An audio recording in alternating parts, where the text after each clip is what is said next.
Buenas tardes y bienvenidos a este evento en directo. El programa de formación de hoy es el tercer seminario sobre aceros inoxidables especiales de la serie sobre la soldadura de aceros inoxidables y aleaciones de níquel. Yo soy Natalia Pato, Office Sales Manager en Sales Support. El evento durará 30 minutos e intentaremos ayudarles a mejorar o refrescar sus conocimientos. Al final de la presentación tendremos 10 minutos para algunas preguntas y respuestas que pueden escribir en el espacio designado a la derecha de sus pantallas. Si no diera tiempo a responder a todas, en el texto de la pregunta indíquenos su correo electrónico para poder responder posteriormente. En cualquier caso, estaremos disponibles para sus consultas según indicamos en la última hoja de la presentación o al correo info@esap.es o a través de su distribuidor habitual ESAP. Los usuarios de Microsoft Office Team pueden utilizar la función de subtítulos en portugués, inglés, francés, alemán o italiano en la configuración de la teleconferencia. Estoy segura de que el seminario será de su interés. Sin más, paso la palabra a mi compañero José Manuel Hernández para que dé comienzo al seminario. Buenas tardes, soy José Manuel Hernández, Application Specialist de SAP Ibérica. Bienvenidos al tercer seminario de nuestro programa de formación Soldadura de aceros inoxidables y aleaciones de níquel. Hoy trataremos sobre la soldadura de los aceros inoxidables especiales. El seminario está dividido en tres partes. Inicialmente hablaremos de qué son estos aceros inoxidables especiales, que habitualmente nos referimos a los que son totalmente austeníticos, cómo se sueldan, y luego hablaremos de las aleaciones más habituales y de sus aplicaciones. Bueno, en estas fotografías lo que vemos es en qué se diferencia la estructura de cada uno de los tipos principales de aceros inoxidables. Las cuatro son soldaduras. En el 316 podemos ver que tiene una zona, en la parte negra es la ferrita. Es ferrita que está retenida durante el proceso de enfriamiento de la soldadura, que es algo de lo que carecen los aceros inoxidables totalmente austeníticos. De ahí el grano más grande y la ausencia de estas marcas negras de ferrita. El 430 LNB, que sería un acero totalmente ferrítico, lo que vemos es que la soldadura, la zona afectada térmicamente, el grano ha crecido mucho en comparación con el material base, que no ha sido afectado térmicamente por la soldadura. Mismo efecto que en el acero totalmente austenítico. Y esto se trataría de un acero dúplex que tiene una estructura mixta austenítica ferrítica. ¿Y por qué no tenemos esta ferrita? Bueno, este diagrama de fases que hemos visto en los anteriores seminarios, vemos la relación que hay entre el cromo equivalente, el níquel equivalente y la estructura. En estos aceros lo que aumentamos es la cantidad de elementos níquel equivalente, es decir, que austenizan, llevando hacia la parte izquierda de este diagrama de fases nuestra relación de forma, que es líquida y empieza a solidificar como austenita y acaba a temperatura ambiente como austenita. No tiene la posibilidad de tener ferrita retenida de un principio de solidificación ferrítico. En la imagen de derecha, lo que vemos, estamos comparando dos aceros de composiciones prácticamente idénticas con única variación del contenido en níquel, que en el caso de la izquierda es 8% y en la derecha es del 12%.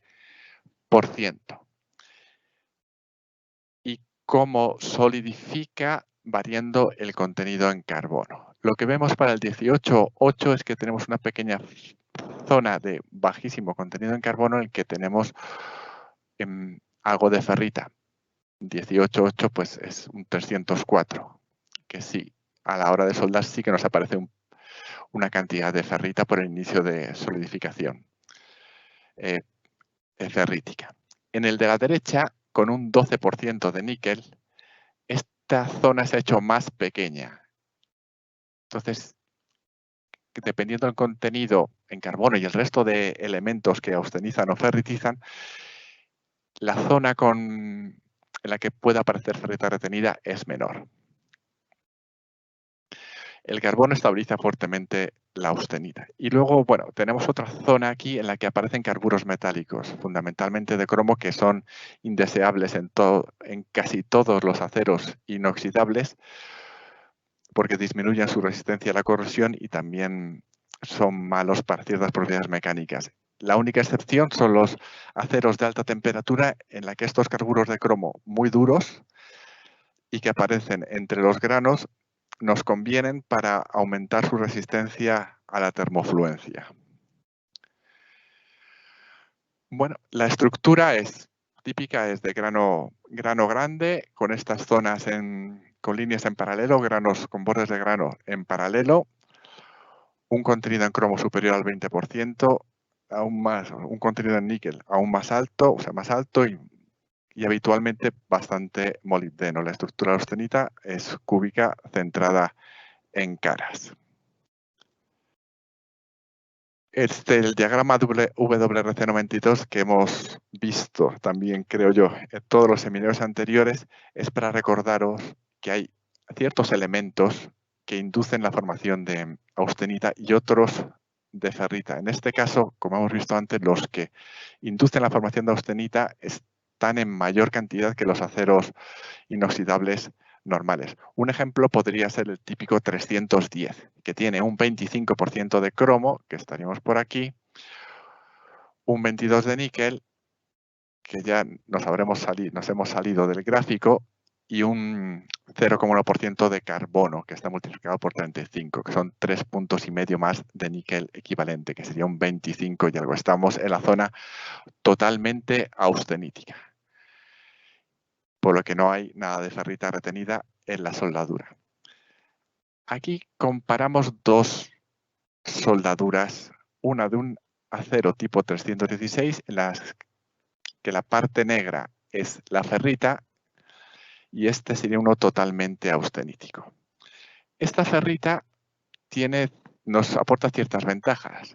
Absorbe la tensión que se produce en la contracción de la soldadura como deformación plástica. Tengamos en cuenta que los aceros austeníticos tienen un coeficiente de dilatación 1,5 veces el del acero que el carbono. Eso quiere decir que acumula mucha más tensión al enfriarse.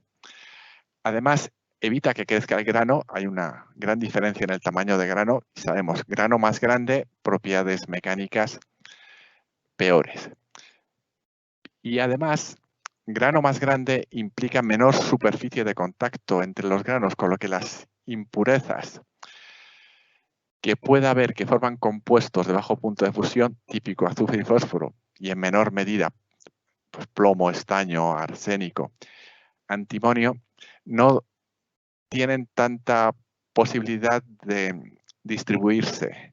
La zona en la que se pueden distribuir en este acero es mucho mayor que el área que tienen disponible en el totalmente austenítico. Y su efecto pernicioso es mayor, porque el problema que nos vamos a encontrar al soldar los aceros totalmente austeníticos es la fisurización en caliente.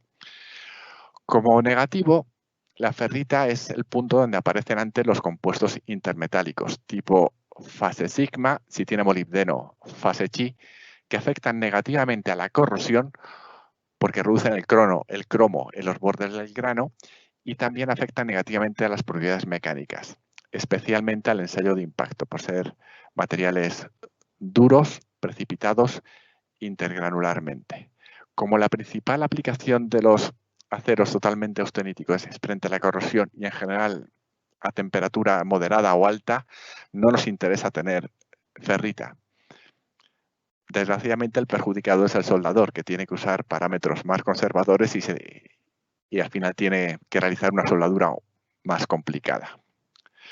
Los materiales que tenemos y que vamos a ver hoy están en esta tabla con sus composiciones. Tienen todos en común el elevado contenido en níquel, con dos excepciones: un acero específico para el ácido sulfúrico concentrado y este para alta temperatura. En ambos casos aún estamos en la zona totalmente austenítica, pero ya pegados a la zona de tener un 1% de ferrita. En fin, pero en cualquier caso siguen siendo totalmente austeníticos. Y otra característica que tienen en común es el muy bajo contenido en carbono. Si un 308L ASME2 nos limita el contenido en carbono a un máximo de 0,04, aquí vemos que las limitaciones son aún mucho más bajas, excepto en las aleaciones que se emplean en alta temperatura, que son estas dos últimas, que tienen un contenido en carbono superior pues, al de un 308H, que estaría limitado a 0,08. Aquí el típico es 0,08, el valor típico, y en el 310 es de 0,11. Bueno, veamos la soldadura. Esto que vemos aquí es la temida fisurización en caliente. No tiene por qué ser tan exagerada. Aparece por la formación de fases con bajo punto de fusión, que permanecen líquidas entre las dendritas que se forman durante la solidificación de la soldadura. Las tensiones generadas por la contracción, no olvidemos que el coeficiente de dilatación es un 50% mayor que el del acero o el carbono, hacen que tienden a separar tirando hacia afuera. El material se va enfriando desde la placa, que es donde disipa el calor, hacia adentro. Llega un momento en el que nos encontramos que estos materiales, estos compuestos de bajo punto de fusión se nos han concentrado en el centro, y si tenemos además tensiones existe el riesgo de que se nos abra la soldadura. Esto lo evitamos por dos vías. Por una parte, usamos consumibles de gran pureza con muy bajo contenido en azufre y fósforo. Y ojo con el material base, porque parte de la soldadura es material base fundido. Depende de la dilución que nos dé el proceso que estemos usando de soldadura, pero puede ser el 20 al 40% de esta soldadura puede ser material base. No tiene sentido comprar un material de aporte de elevadísima calidad si luego tenemos un material base que nos contamine la soldadura. Y la otra forma de evitarlo es reduciendo las tensiones, que lo hacemos en la soldadura controlando el aporte térmico, la temperatura entre pasadas, el tipo de sujeción que empleemos para mantener fijas las planchas o los materiales que vayamos a unir sin punteo. En fin, tenemos que evitar estos dos puntos o minimizarlos para que no nos aparezca la fisurización en caliente. Además, como son materiales muy aleados, tienen un problema añadido, que fluyen peor. En general, un acero inoxidable, cuanto más aleado está, peor fluye. Esto lo tenemos que tener en cuenta para la preparación de bordes, porque es que además estamos limitados en el aporte térmico entre 1 y 1,5 kilojulios por milímetro, dependiendo del material que usemos, y esto también nos va a hacer que fluya algo peor. Entonces tenemos que tenerlo en cuenta para hacer la preparación con mayor ángulo y mayor separación entre los bordes. El cordón que buscamos es plano o convexo para evitar la acumulación de tensiones. La garganta, cuanto más pequeña, mejor. Es mejor hacer dos cordones con un diámetro más pequeño que uno grande. La secuencia de soldadura la tenemos que estudiar para evitar que nos añada tensiones a la estructura. Tenemos que intentar compensar y minimizar las fuerzas que se generan por la contracción del cordón. No solo de un cordón con otro, que los soldadores lo saben y los van haciendo contrapeados o enfrentándolos dependiendo de la forma que tenga la estructura que estamos soldando. Sino además dentro del mismo cordón tenemos que tenerlo en cuenta. Tenemos que empezar el cordón desde el punto más alejado del centro hacia el centro. Tenemos que intentar hacer cordones más cortos. En fin, los soldadores saben bien cómo tienen que actuar en estos casos. Para reducir tensiones y reducir el crecimiento del grano, que son nuestros dos objetivos, soldaremos sin precalentamiento, no haremos tratamiento térmico post-soldadura. El aporte térmico se mantendrá bajo entre 1 y 1,5 kilojulios por milímetro, dependiendo del material que usemos, y temperatura máxima entre pasadas 150 grados. En algunos casos puede ser de 100 grados. Y como hemos dicho, mejor un diámetro pequeño y dos pasadas. El cráter al final siempre hay que pulirlo. hay que evitar hacer el punteo como fijación. Y luego la limpieza después de la soldadura, la mejor es la limpieza química. Porque en este caso, materiales tan costosos que van a estar sometidos a ambientes muy agresivos, es mejor que nos aseguremos que la capa de óxido de cromo que debe proteger la superficie ha sido restaurada totalmente. Bueno, vamos a empezar a revisar las aleaciones más usadas y vamos a comenzar con los materiales para alta temperatura. Voy a usar como referencia de materiales base las hojas de datos de mis excompañeros de Sandvik. En este caso vamos a hablar del Sandvik 253MA, vamos a hablar del Hexaton 2212HT, que está diseñado para soldar materiales tipo Sandvik 253MA. Todos los datos de Sandvik los he obtenido de sus hojas técnicas que se pueden encontrar en el sitio en internet de Sandvik. Bueno, este material 253MA se usa especialmente por su resistencia a la corrosión a alta temperatura. Tiene también buena resistencia a la termofluencia y buena estabilidad estructural hasta 1150 grados centígrados. Se usa hasta 1100 grados aproximadamente. La aplicación típica son los recuperadores de calor, tubos radiantes y equipos para hornos.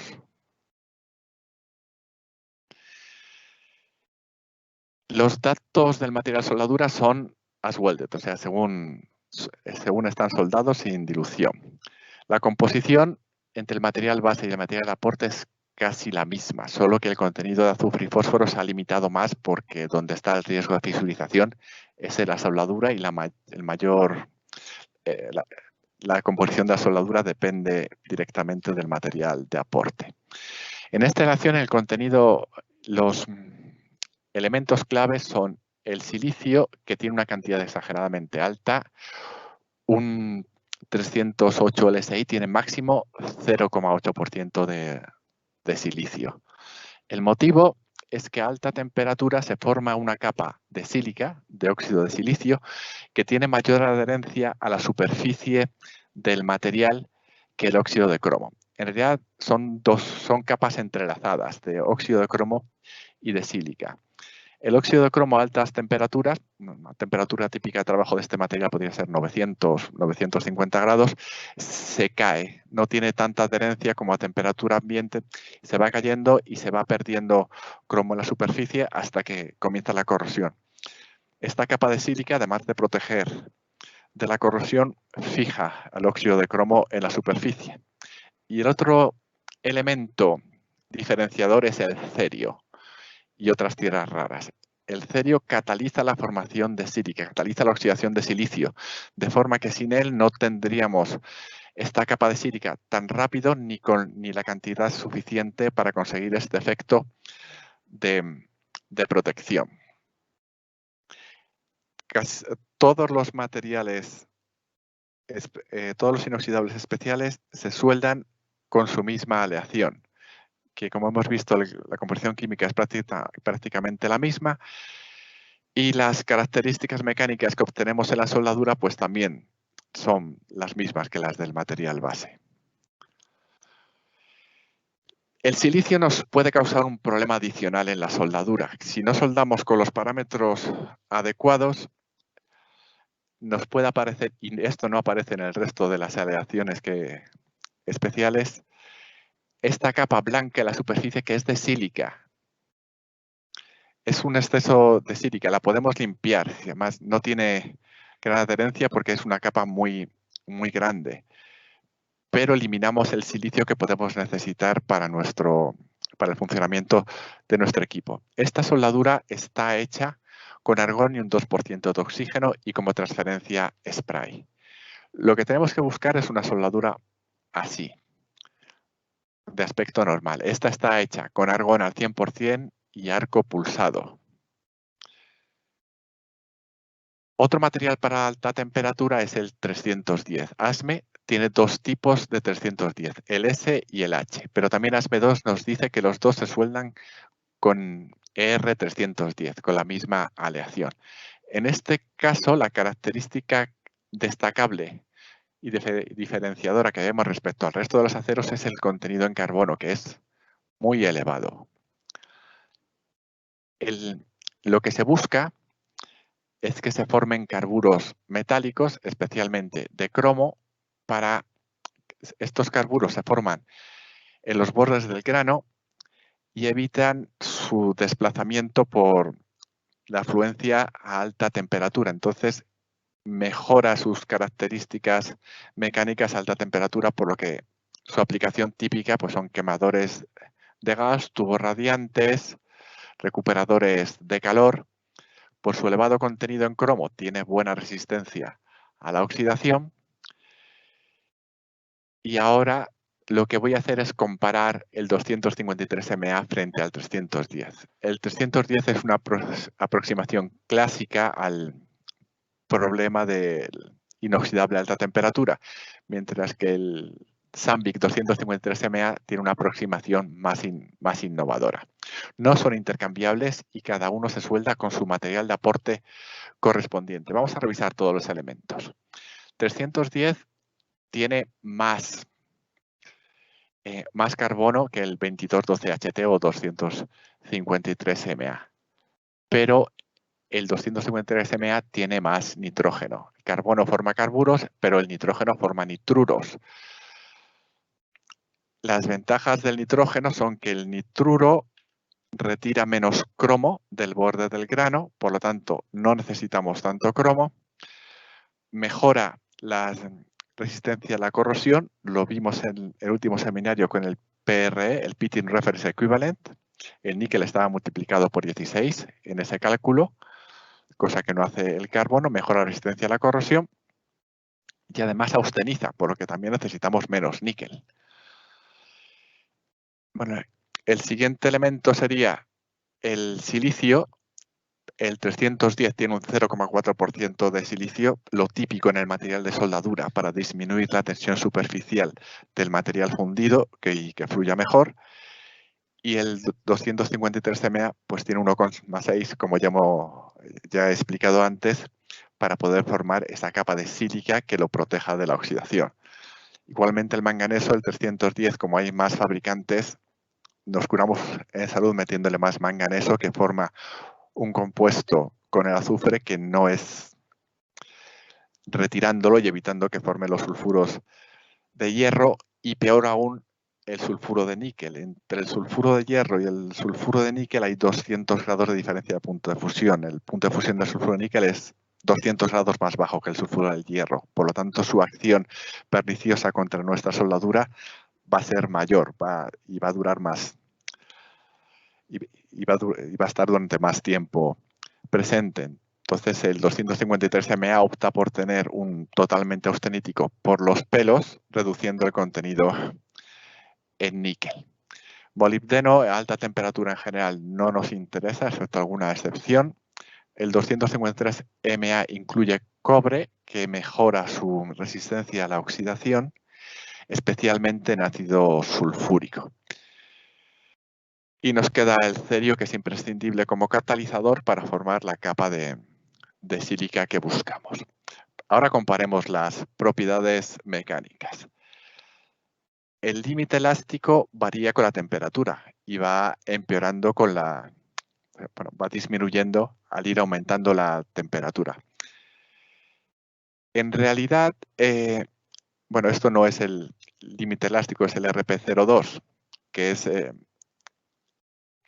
al hacer la medición es cuando a la probeta le damos una deformación plástica irreversible del 0,2% en su longitud. Es decir, si teníamos 1000 milímetros, pasamos a tener 1020 de longitud. Pero es más fácil de medir que el límite elástico y se usa más que el límite elástico. Al 1 pues es igual, pero solo que al 1%. Las características del 310 son ligeramente peores que el 253MA, pero solo ligeramente peores. Pero pasemos al punto clave de estas aleaciones, que es su resistencia a la fluencia. La deformación por fluencia lenta se debe al incremento de deformación que sufre un material, en este caso un metal, cuando está sometido a una tensión mecánica constante y es mayor con la temperatura. Y resulta apreciable a partir del 30% de la temperatura de fusión del acero en grados Kelvin. Por tanto, empezamos a medirla entre 500 y 600 grados. Como vemos, la aproximación de 253 MA es más efectiva. Su resistencia a la fluencia es mayor en todo el rango de temperaturas y aguanta temperaturas más altas. La decisión de cuál usar, pues ya depende de quien diseñe el equipo. Nosotros que soldamos, pues si es 310, será 310. Si es 253 MA, 2212 HT. Bueno, pasemos al mundo de la corrosión. En 904L, igualmente los datos los he tomado de la hoja de datos del SAMBIC 2RK65, es un UNS N08904, se usa en aplicaciones con ácido sulfúrico, concentrado, fosfórico, ácido acético, ácido fórmico, en general ácidos orgánicos, ácido clorhídrico y en medio básico también muy fuerte, en sosa. Igualmente, he comparado la composición del tubo de SAMBIC 2RK65 con nuestro material de aporte de Hexaton y con la soldadura. La composición química es la misma y las características mecánicas que pensamos obtener en la soldadura pues son muy parecidas. Este sería el diagrama de isocorrosión comparando el 2RK65 con el Sanicro 28, que es Traloy 28, y el 316L en ácido sulfúrico, que vemos cómo superan ampliamente la capacidad del 316. 310 LMO es un material desarrollado para la fabricación de urea, porque resiste las condiciones de la producción del carbamato. La urea se produce por la deshidratación del carbamato amónico, el cual se produce por una reacción de equilibrio entre el dióxido de carbono y el amoníaco, ambos en fase gaseosa y en ausencia de aire. Además, para esta reacción de equilibrio, desplazarla a la derecha, lo que se hace es aumentar la presión parcial del CO2 hasta llevar la reacción a la derecha. Claro, un acero inoxidable necesita oxígeno para formar el óxido de cromo en la superficie y que lo proteja de la oxidación. Entonces, esta es una aleación particular que se emplea en este caso específico y en general en cualquier caso en que necesitemos una protección a la oxidación en atmósferas bajas en oxígeno. La composición química igualmente es la misma, la del material base que la del material de aporte, y las características mecánicas también son las mismas. Este diagrama de isocorrosión nos compara el 310 LMO, el 310L con el 304 en ácido nítrico sin aire y con una velocidad de corrosión de 0,1 milímetros año. Vemos que resiste mucho más que el 304 LMO. Otra aleación de las típicas resistentes a la corrosión es el Aloy 28, UNS N08028, que ya aquí UNS lo clasifica como aleación de níquel, no como acero, aunque tendemos a considerarlo como acero. Se usa por su excelente resistencia al ácido fosfórico y al ácido sulfúrico concentrado, pero además ya su contenido de níquel ha alcanzado el momento en el que la corrosión bajo tensión no es tan, ya no es importante. En los aceros inoxidables austeníticos, el níquel es perjudicial hasta más del 25, casi el 30% de contenido en níquel. Respecto a la corrosión bajo tensión, especialmente en presencia de cloruros o sulfuros. Se produce una curva, empezamos a tener níquel, la resistencia a la corrosión bajo tensión cae hasta que simplemente dejamos de usar un 304, un 316, no se usan en este tipo de situaciones y se va más a inoxidables ferríticos. Pero una vez que hemos alcanzado un contenido suficiente del níquel, el proceso se revierte y vuelve a ser el material muy resistente a la corrosión bajo tensión. Entonces se produce cerca del 30% de contenido en níquel, que es lo que le ocurre a esta aleación. Igualmente, el material de aporte es el mismo que el material base y las características mecánicas que tenemos son muy parecidas. A la izquierda tenemos un diagrama de corrosión en ácido fosfórico contaminado a diferentes concentraciones de cloruros.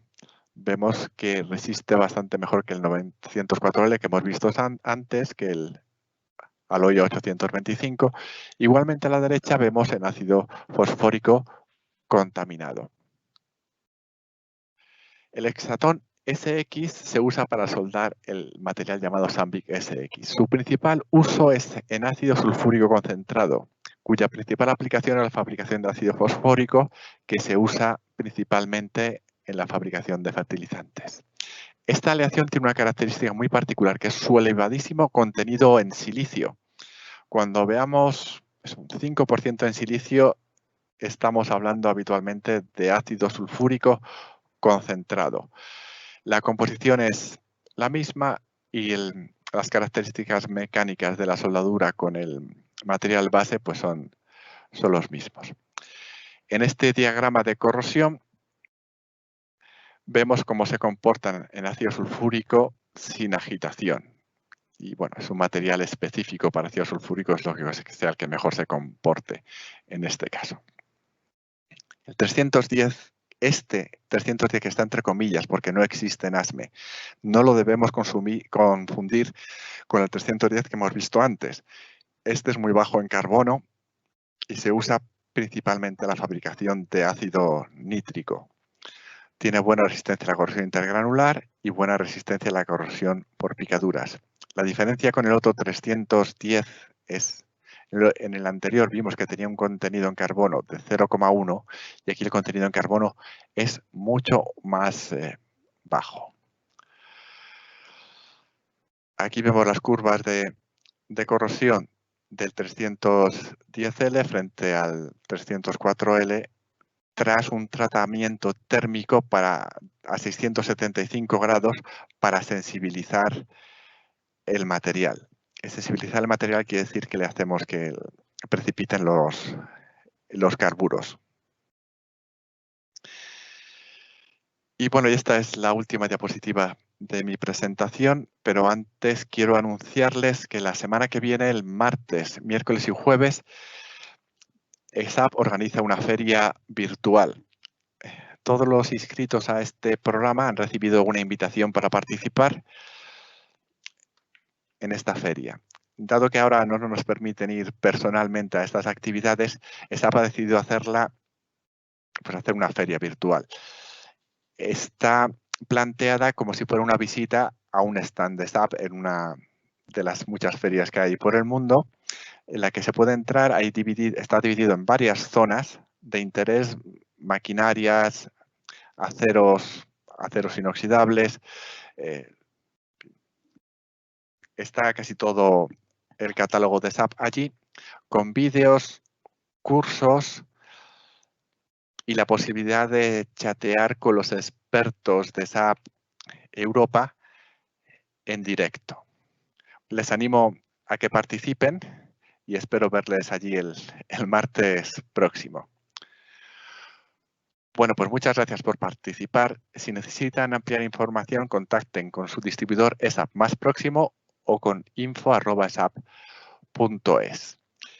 Les recuerdo que desde este QR se pueden bajar la aplicación de soldadura de SAP, en la que además de las hojas técnicas de los aceros inoxidables con recomendaciones de parámetros de soldadura, composiciones químicas, etcétera, hay calculadoras que les pueden sugerir materiales de aporte para soldadura disimilar, gases de protección y muchas más cosas.